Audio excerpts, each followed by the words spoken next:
tudo bem com você? Estamos começando mais um programa Interage em Foco. No programa de hoje vamos abordar um assunto muito interessante e pode ter a ver com seu filho. O tema do nosso bate-papo de hoje é dislexia. Você sabe o que é dislexia? Já ouviu falar? Geralmente os disléxicos têm dificuldade em relacionar as letras com os sons que elas representam. Invertem sua posição dentro da palavra. Têm dificuldade em seguir instruções e entender enunciados. Essa desordem no aprendizado da leitura e da escrita às vezes é confundida com desinteresse e má vontade do aluno ou como sinal de comprometimento da inteligência, uma conclusão equivocada, porque essas pessoas costumam ser inteligentes e bastante criativas. E para falar conosco sobre este assunto, está aqui presente a psicopedagoga Marisa Pascarelli, diretora da Clínica de Psicopedagogia das Faculdades INTA. Professora Marisa Pascarelli, especialista em Pedagogia e Psicomotricidade, mestre em Educação e doutoranda em Ciências da Educação. Tudo bem, professora? Tudo bem, Lívia. Seja bem-vinda ao nosso programa. Eu que agradeço do convite recebido. Professora, para começar, explique-nos o que é realmente a dislexia. Bom, primeiramente vamos conversar sobre o que é lexia. Lexia é o ato de ler. Quando nós usamos o prefixo dis, dificuldade acentuada. Então, dislexia, dificuldade acentuada com a leitura, tá? Então, a dislexia vem a ser essa dificuldade acentuada com o processo da leitura, tá? Então, nem sempre toda dificuldade de leitura é dislexia. Então, nós temos que tomar muito cuidado em não generalizar que toda dificuldade de leitura é dislexia. Então, a dislexia é algo complexo, não é tão comum assim, porque senão nós vamos banalizar que toda criança que tem dificuldade com o processo de leitura é uma criança com dislexia, né?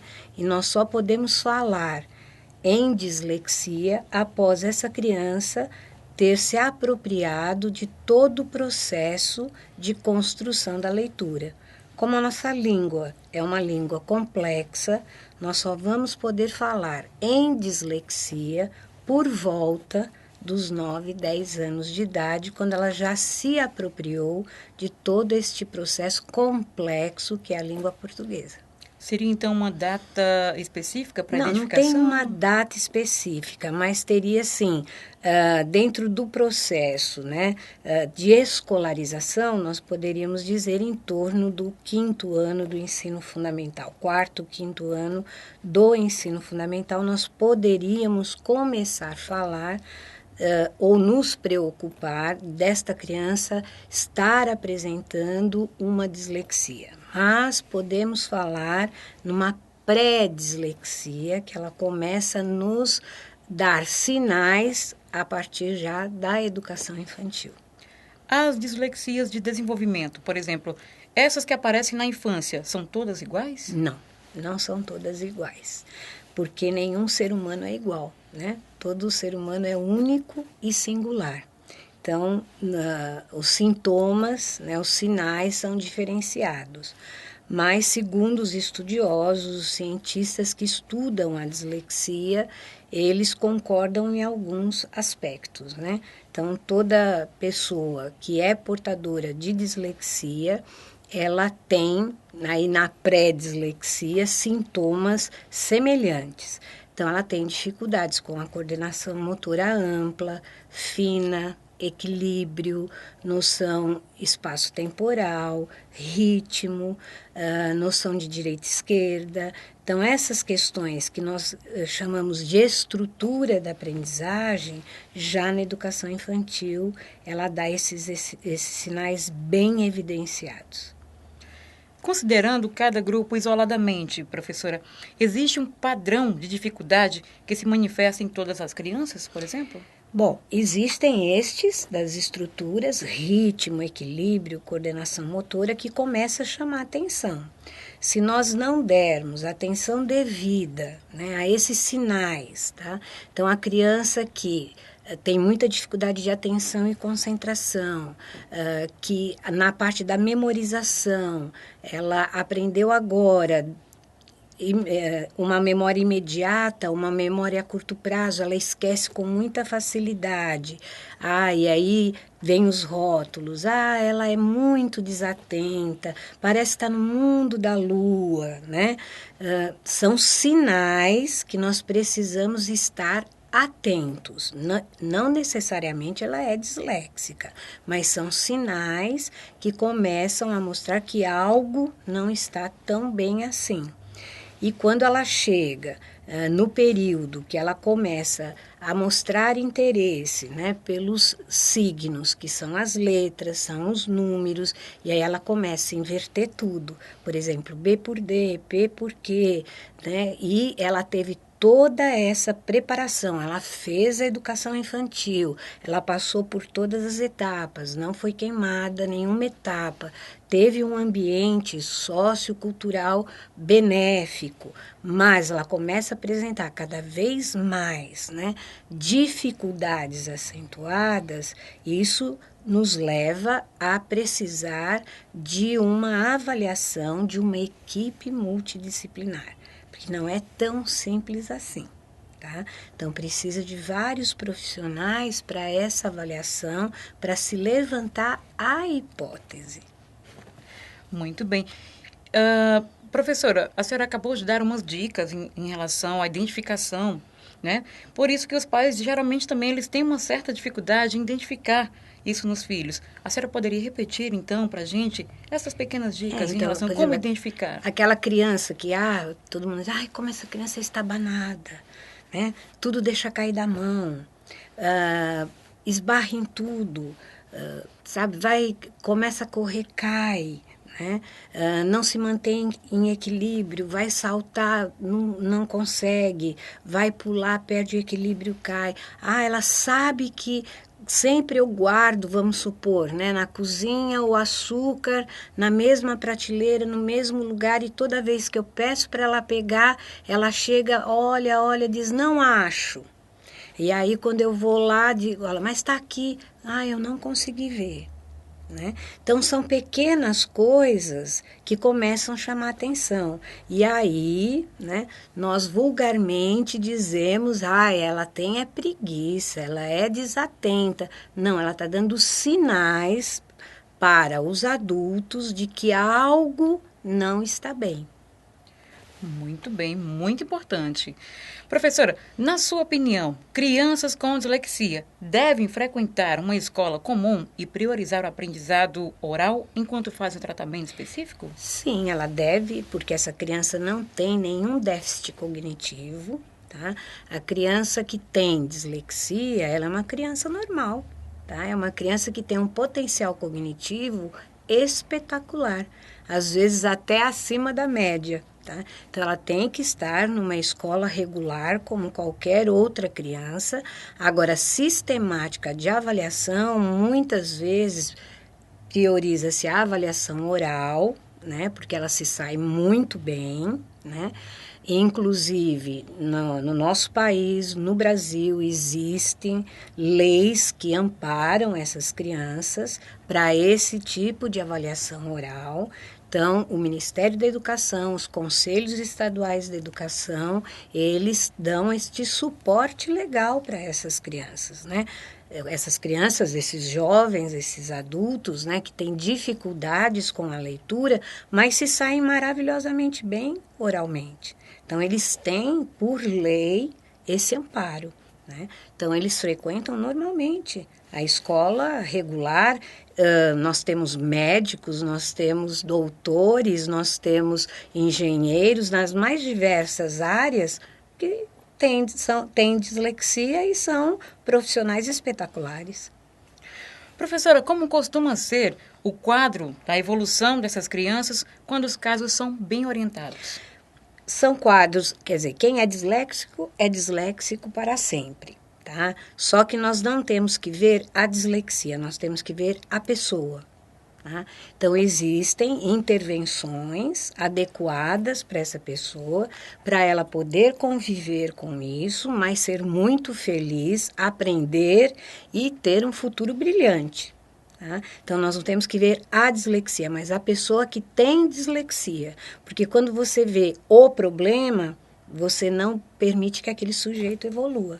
Então, existem várias técnicas facilitadoras para esse sujeito se apropriar da leitura, porque existem vários tipos de dislexia, mas os mais comuns, né, para a gente poder fazer com que as pessoas entendam, existe a dislexia visual, a pessoa não tem nenhum problema de visão, ela vai no oftalmologista, a visão dela é perfeita, mas ela não vê determinados símbolos.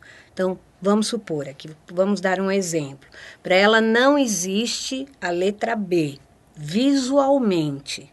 Então, existem métodos, tá, onde se pede ajuda aos outros órgãos do sentido, a audição, ao tato, a sinestesia, que é um movimento, para que ela tenha, né, pelo tato e pela audição e pelo movimento, que esta letra B passe a existir, mesmo que visualmente ela não tenha essa simbologia, e ela consiga que essa letra B, de alguma forma, venha a existir. Oralmente ela fala o B, ela fala, vamos supor, bola, tá? Mas ela não lia bola, e aí ela vai começar a ler bola. Tem a dislexia auditiva, que a criança não tem, ela vai no otorrino, faz audiometria, ela não tem nenhum déficit auditivo, mas ela não escuta, não discrimina o som de uma letra. Por exemplo, ela não discrimina o som do V. Tá? Então, o que se faz com essa proposta? Se pede ajuda à visão, ao tato, para que este som que ela não discrimina, mas este V passe a existir e ela faça a diferença entre o V e o F. Tá? E tem a mais séria, que é a dislexia mista, onde ela não existe nem visualmente o V e nem discrimina o som do V. Então, o que resta para ela? O tato e a sinestesia para que esse V venha a existir. Então, essa é a mais severa. Tá? Mas, cognitivamente, ela tem um potencial incrível. Então, existem várias propostas pedagógicas para alfabetizar os disléxicos. E eles ficam muito bem, obrigado. Tá? Então, nós temos vários nomes famosos de disléxicos que foram e são verdadeiros gênios. Né? Entre eles, nós temos o Einstein, o Walt Disney, que era disléxico, a Agatha Christie, que foi alfabetizada aos 16 anos. Olha. E foi uma grande escritora. Né? E temos agora, na contemporaneidade, temos o Tom Cruise, né? E que é, sim, um fenômeno, né? E que é disléxico. Então, isso não interfere na vida do sujeito, dele ter êxito, sucesso, e aí o que nós não podemos, né, confundir dislexia com deficiência intelectual. Tá? O disléxico não é deficiente intelectual e nem dislexia com doença. Tá? Muito bem. Professora, a última pergunta antes de chamar o nosso comercial. Em que se baseia o tratamento que sua equipe desenvolve na Clínica de Psicopedagogia das Faculdades INTA? Primeiro é o resgate pelo prazer de aprender. Então, o que a gente trabalha em primeiro lugar? Aquilo que o sujeito tem de muito bom. Aquilo que ele gosta muito e aquilo aonde ele se dá muito bem. Então, primeiro se resgata a autoestima. Então, aquilo que ele faz muito bem é o carro-chefe da intervenção dele, para depois nós podermos mexer naquilo que não está bem, porque aí ele tem condições de saber que ele pode e ele é capaz. Muito bem. Vamos aos nossos comerciais e voltamos já já com muito mais informações para você.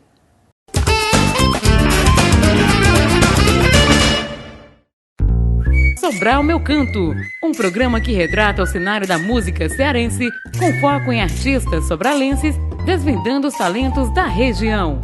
Exibido às terças-feiras e com reprise ao longo de nossa programação.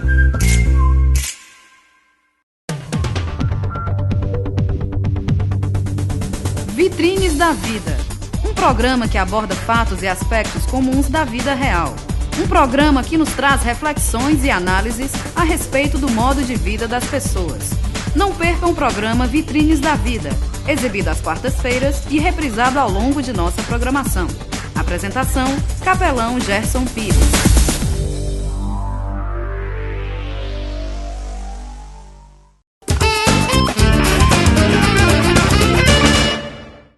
Estamos de volta com o nosso programa e dando continuidade sobre o tema em questão, que é dislexia. Professora, manter o paciente motivado é fundamental para o resultado do tratamento. Além da motivação, que outras estratégias vocês utilizam a fim de facilitar o desenvolvimento da criança ou do paciente? Bom, primeiro, nós não o chamamos de paciente, porque ele não está doente, certo? Nós, na psicopedagogia, chamamos de aprendente. Aprendente. Nós somos ensinante e ele é aprendente, né? Porque nós queremos desmistificar essa questão de clínica. Tanto é que na psicopedagogia, nós estamos procurando um outro nome para a clínica, para tirar essa noção de que ele vem para um local de doença, porque nós não tratamos de doença, nós tratamos de aprendizagem humana. Né? Muito interessante. Inclusive, num congresso de psicopedagogia, me perguntaram, então, que nome você daria a esse espaço? Eu coloquei que eu daria o nome do espaço de aprender, porque esse nome clínica remete realmente à doença. Né? Verdade. Então, nós não chamamos de paciente, mas sim de aprendente, nós somos ensinantes. Porque essa via de mão dupla, né, do ensino-aprendizagem, ao mesmo tempo que nós estamos ensinando, estamos aprendendo com eles. Porque cada criança, cada jovem, cada adulto tem o seu percurso próprio de aprendizagem. E nós temos que descobrir qual é esse percurso da aprendizagem deles, qual é o caminho de aprendizagem deles. Então, o que acontece? A partir do percurso de cada um é que nós vamos fazer um plano de intervenção, não de tratamento, de intervenção. Quais são as estratégias, quais são os meios facilitadores para ele, não para nós. Então, nós temos vários autores que se dedicaram ao estudo da dislexia e a meios facilitadores para que a pessoa que é realmente disléxica pode vir a aprender a ler. Então, existem vários meios facilitadores, por meio das artes, por meio da música. Então, depende, né, de qual é o meio facilitador para aquele sujeito. Então, existem várias propostas pedagógicas. Então, nós temos um médico que se dedicou muito ao estudo da dislexia, que se chama Oscar Onatívia, que é argentino, e que criou toda uma proposta pedagógica para a alfabetização de disléxicos. E onde ele se baseia? Ele divide o trabalho dele em dois grandes momentos, que ele chama de período preparatório, que é embasado nas artes, na música e no trabalho de corpo, e depois na alfabetização propriamente dita, usando símbolos, signos com significado. E existem outras propostas de outros autores que também se embasam o quê? Primeiro no trabalho corporal. Para quê? Porque as aprendizagens todas se dão a partir do próprio corpo. Tá?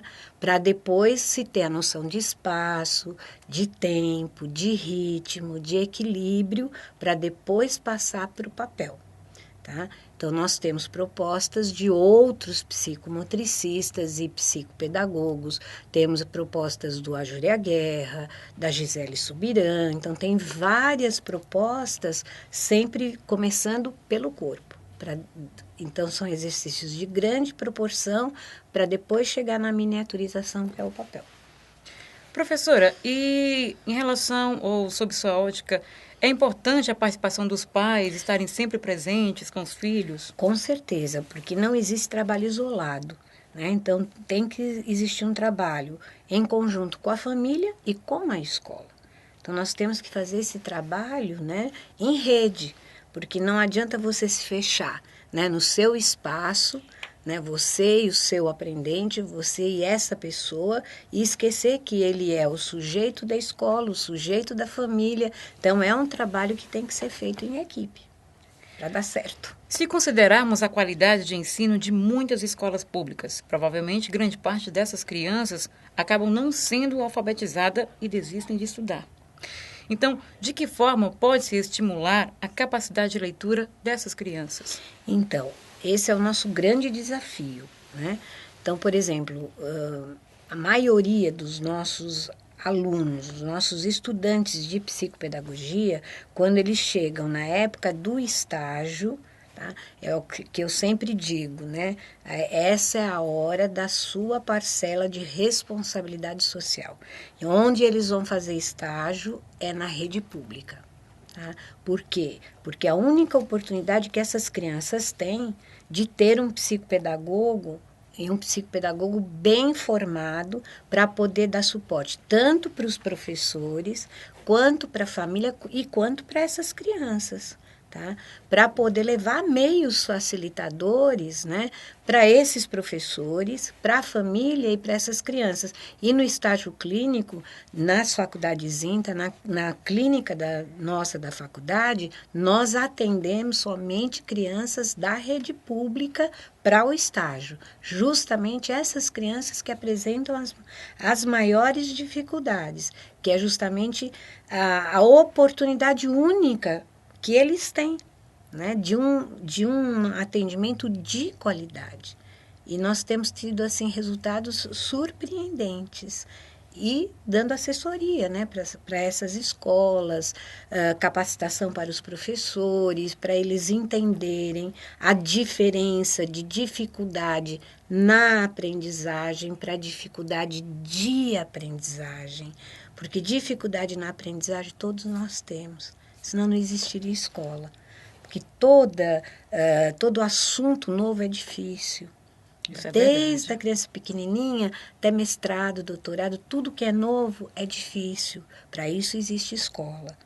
Agora, se o professor não tiver essa visão, ele pode transformar essa dificuldade na aprendizagem em dificuldade de aprendizagem.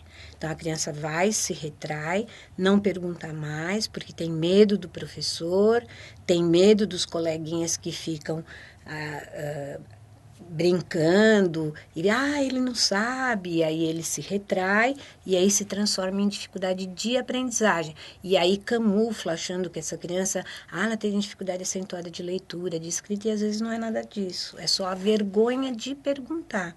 Ou seja, são duas palavrinhas que ganham-se uma proporção imensa. Muito interessante, professora. Nossa, está sendo muito enriquecedor. Professora, qual a idade ideal, se existe uma idade ideal, para a prática da leitura?